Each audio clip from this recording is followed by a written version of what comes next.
In the Soul Matters packets and the small group that I run, we like to share various quotes, hoping that at least one will catch our attention and have meaning for us. So let me share the following quotes about solidarity. Albert Camus, Algerian philosopher, author, and journalist based in France, was quoted as saying, "Don't walk behind me, I may not lead. Don't walk in front of me, I may not follow. Walk beside me and be my friend." More recently, Leah Hunt Hendricks, co-author of the book Solidarity, The Past, Present, and Future of a World-Changing Idea. Solidarity is about our interconnectedness and what we owe each other. For another perspective, Leela Watson, a Murray, Indigenous Australian, visual artist, activist, and academic, says, "If you have come to help me, you are wasting your time.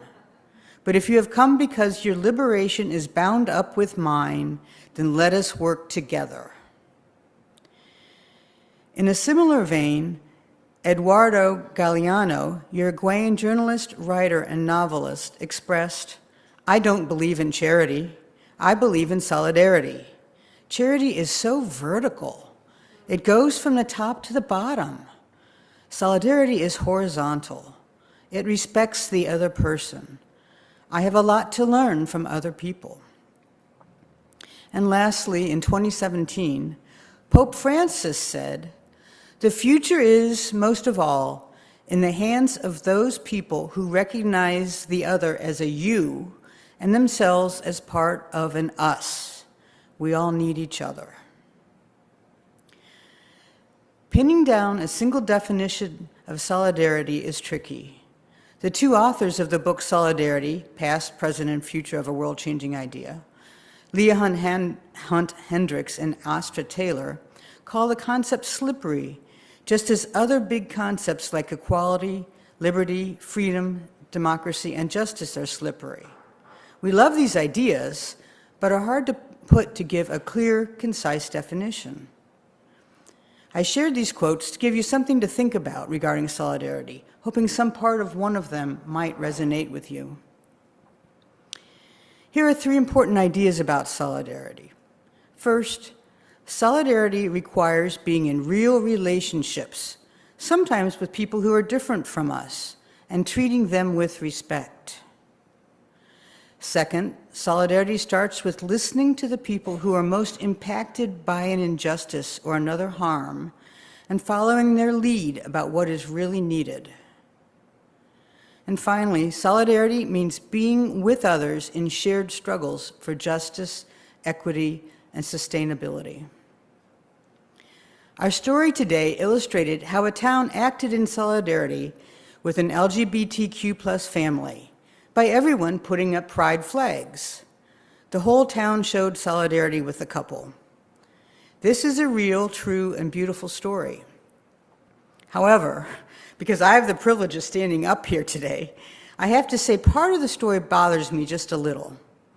The children had a great idea in having everyone put up pride flags, but the children, took the initiative. They listened to the couple, who admittedly were not sure what to do next, but then the children acted without the input of the couple. I think a better example would have the children doing something that the couple suggested.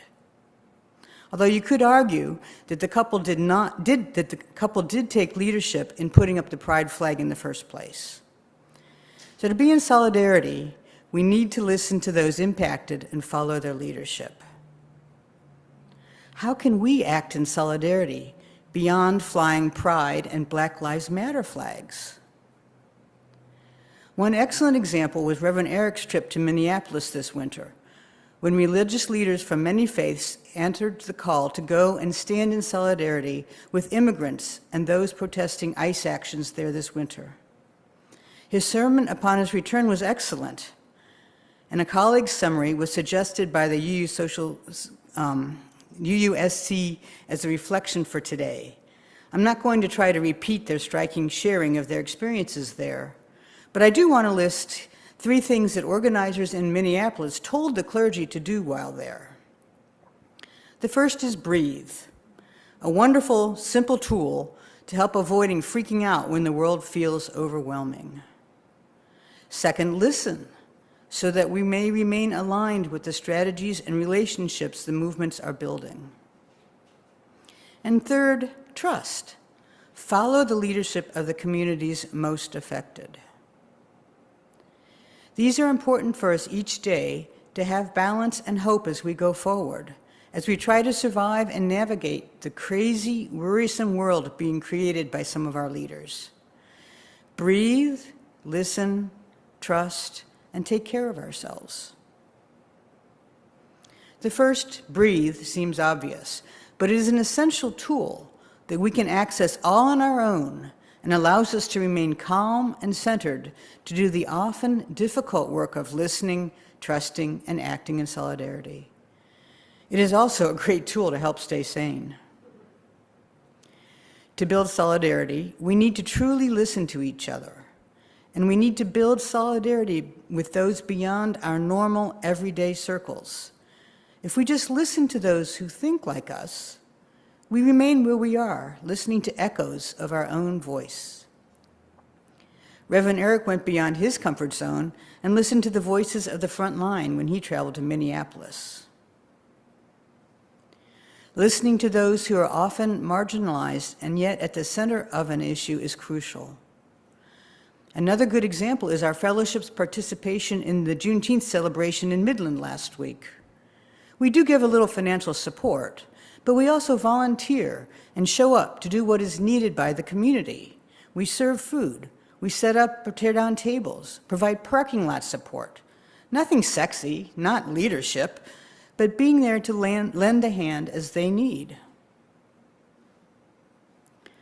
Another way to build solidarity, to listen to those outside our normal circles, is a nationwide program called Greater Angels.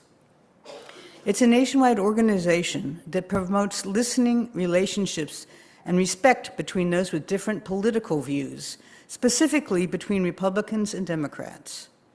In particular, they set up meetings where equal groups of Republicans and Democrats, not leaders, just everyday people, get together to express their views on various topics and listen to the others.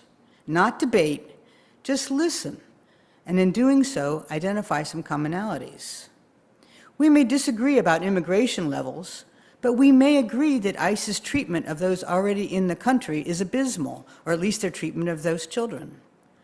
We may not like what we think of as Obamacare, but we may still want affordable health care for all of us, including those working minimum wage jobs. Unfortunately for us, the only chapter in Michigan is in Ann Arbor.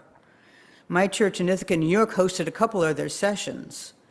But to run these sessions, you need equal and committed leadership from both parties. You literally need the same number of Republicans and Democrats agreeing to having, hosting, and running and attending the meeting. It is good and worthy endeavor. It develops that listening that is so absent today. As Pope Francis said in the earlier quote, we all need each other. A third way to build solidarity is side with love, the organizing strategy team of the UUA, which fosters listening, relationships, and support, particularly in the areas of immigration and democracy. Authoritarianism thrives when people feel powerless. The UU Solidarity Initiative, of which Side with Love is a core member, builds connection and collective power. To unite in solidarity, to act boldly, and to advocate for justice. In particular, the Solidarity Initiative strives to build coalitions with non-UU organizations and faiths. I think the only way to get beyond the current messes in our country is through solidarity with others, non-UUs, to build a louder voice and reach more people. As part of the Solidarity Initiative, meetings are available on Zoom the first and third Fridays of the month at 2 p.m. These meetings provide information on issues as well as build community. As Richard Gilbert said in the reading, we are fragile and have to take care of ourselves and others. Going to meetings, coming to services, logging into online resources are all ways we can support ourselves during these challenging times. So to wrap it up, solidarity is difficult to define, but to me, it is standing and acting shoulder to shoulder with others. To do so, I really mean we, have to have listened to another person and group and sought to develop an understanding of their perspective and needs. Listening, truly listening, helps develop trust. We need relationships with our most vulnerable community members. Together with partners, we can stand in solidarity. And acting in solidarity often means following the leadership of those most impacted, those that are different from us. But it is only through solidarity that we will gather enough momentum to bring change. It isn't easy. We have to take care of ourselves as we strive to stand in solidarity. Support can be individual, such as centered breathing as we face hard realities, and it can be from other groups, such as the Side with Love Friday sessions, and joining with others, such as at the fellowship. This fractured, crazy world needs us. And as UUs, we are called to stand beside the marginalized and to build bridges to others in solidarity to help create a better world, the beloved community.